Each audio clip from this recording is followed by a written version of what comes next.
Welcome to Silicon Valley Asian Business Talk. So Dr. Kanwal Rekhi, and welcome, and thank you for coming to talk to us. We really appreciate you spending time with us. Yeah, thank you for inviting me, and it's my pleasure. So Dr. Rekhi, why don't you kind of briefly introduce yourself to our audience? Okay. So I'm Kanwal Rekhi. Yeah, I've been here in the Valley since 1971. Hardcore engineer by training, IIT Bombay, and became an entrepreneur in 1982. Yeah, at the dawn of the PC revolution, networking revolution. We pioneered the computer networking. Our company was a pioneer in the computer networking, and so we drew with the networking. We were the sort of the foundational technologies for the internet, and went public in 1987. First Indian American rotate company public in 87, and our company was eventually acquired by Novell. So I was at Novell for about 5 years, 6 years, and so retired in 1995 early on, and became active in the startup ecosystem, mentoring entrepreneurs, help start TiE, and encourage Indian Americans to become entrepreneurs rather than job seekers. And I've been doing that now for 25, 27 years. Discussion topic: choosing and serving customers even beyond startups' capabilities. Like your early points, many times those kind of new product, new feature decisions are facing risk. That's why I kind of phrase it like a very disruptive or very radical versus incremental. But you gave a very, very good point. Talk to the customer to see if only one or many customers have that. Is it a one-off need or is it a market requirement? A market requirement means, whole market needs it. I can't afford to ignore the market. I can afford to ignore a customer, because that's how the life works, right? I can make them all happy. If you try to make them all happy, you're likely to fail. Yeah. Then you also start to define who are my flagship customers. Flagship customer. Who are the flagship? Who are the lighthouse accounts? The lighthouse accounts are the accounts in the industry. They are the ones, they set the tone for everybody else. Citibank in the old days used to be the lighthouse account. If Citibank was doing something, all the other banks will follow. The Aetna insurance used to be a lighthouse account. So Aetna is doing it, the others will follow. So almost every industry has lighthouse accounts. That's a very interesting concept. Because they set the tone for everybody else in that industry. All these industries have similar needs, right? So what happens is a lighthouse account starts to use a technology, it becomes safer for a smaller followers to use that also. Yeah, that's true. And so you can't afford to displease light out customers, right? And now also step back and the word I use, flagship. For you as a company, the customer who's 20% of your revenue cannot be ignored. That's a flagship customer. Customer who's only 2% of your revenue. So you have See, these are the decisions an entrepreneur has to make on a daily basis. I can see the very interesting nuance balancing these many different issues.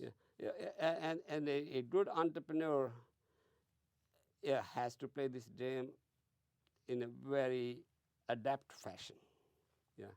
And everybody knows that nobody can do it all. So the word I use, philosophy, you want to do substantial good for substantial number of customers, substantial amount of time. You can't please them all the time. Substantial, not all the time. So where is my I need to make sure that I handle substantial number of customers, with substantial time, so it's a matter of making sure that that you have what you need to survive and move forward, and you have to let go things, you unhappy that they are, that's the value judgment, the trade-offs are something a startup has to do all the time, all the time. Yeah. So it's just a relating Yeah, to but that. just one. Sometimes you find a junior partner, a new startup, and you start to point him towards the things that you are not doing for the customer. The customer would need, hey, here's the opportunity for you. And then so you're co-opting a startup to put their resources to plug in the holes in your solution. So that's another approach. The most successful entrepreneurs start to use.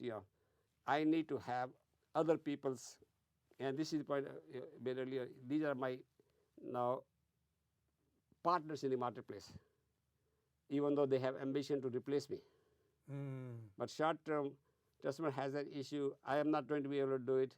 If he does it, everybody's better off. Okay. So in other words, in this again, you're involving potential competitor as Yeah. a partner. Yeah. Okay. Yeah, he has ambition to replace me. Oh yeah, of course you know that. Yeah.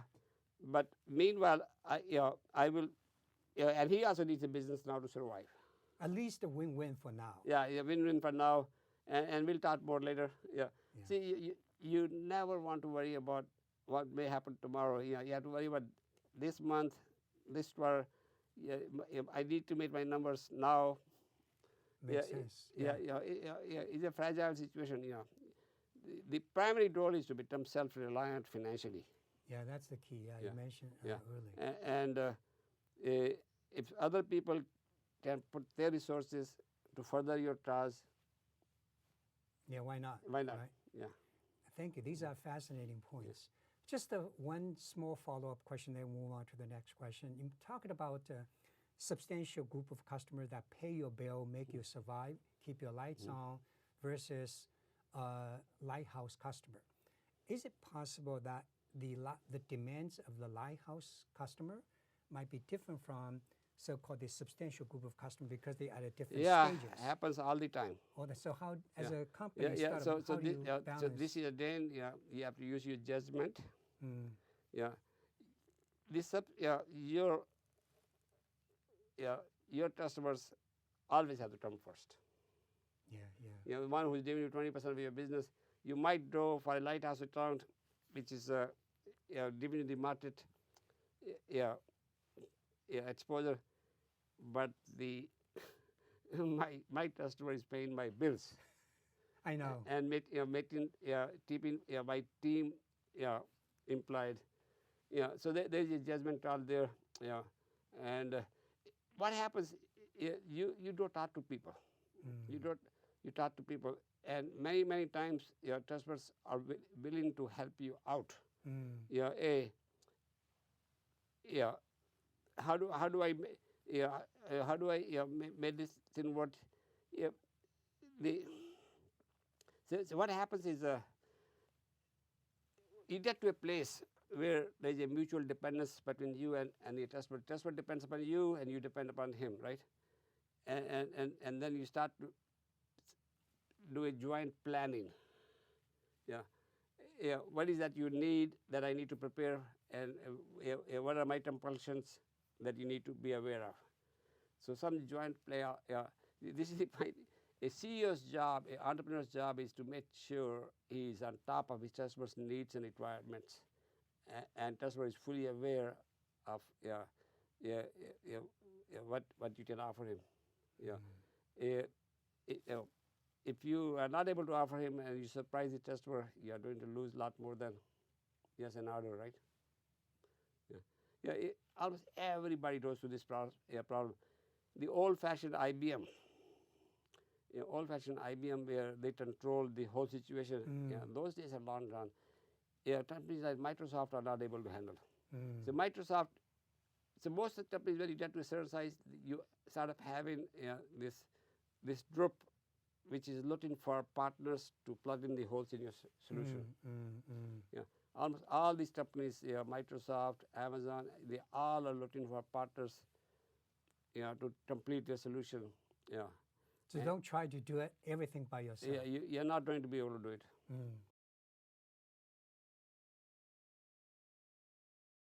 Thank you for watching.